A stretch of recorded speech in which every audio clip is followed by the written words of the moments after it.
Hi, my name's Nick Iaconetti. This is my audience. And we're in the Linden Pioneer Museum, where the curator, Mr. Troy Luganville, has given me a copy of Swin's Adventures in History, a comic book chronicling important events in the history of Whatcom County.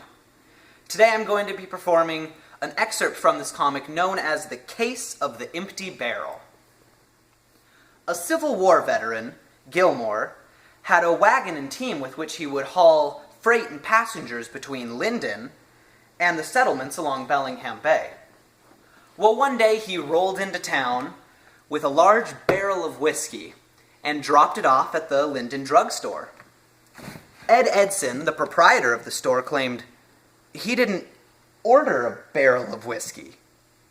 Well, Gilmore, unsure what to do with this wicked brew, arranged to have it stored in the harnessing room at the livery stable.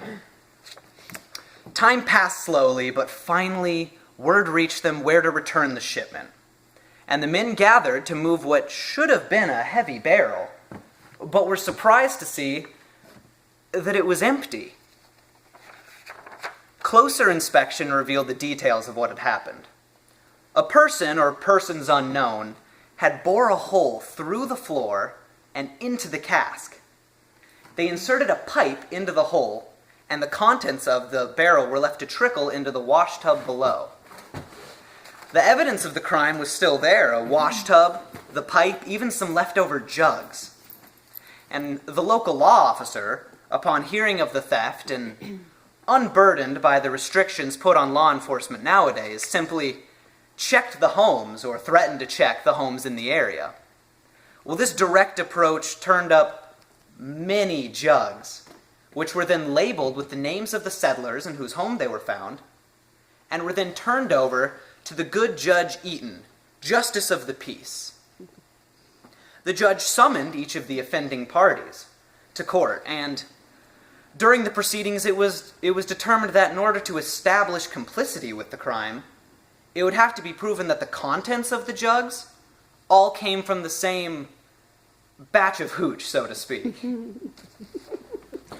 "It must be tasted," the judge declared. Well, the spokesman of the defense graciously offered to do the tasting, but the judge, who wasn't a very trusting individual, elected to perform this unpleasant task on his own.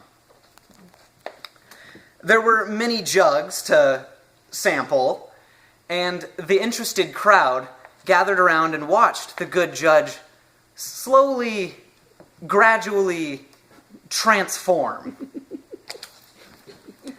For a long time he went about his duty in silence, nary making a comment, until finally one person finally said, "Well, Your Honor, are they the same?" The judge replied with a smile and great difficulty, "They're all good." Case dismissed.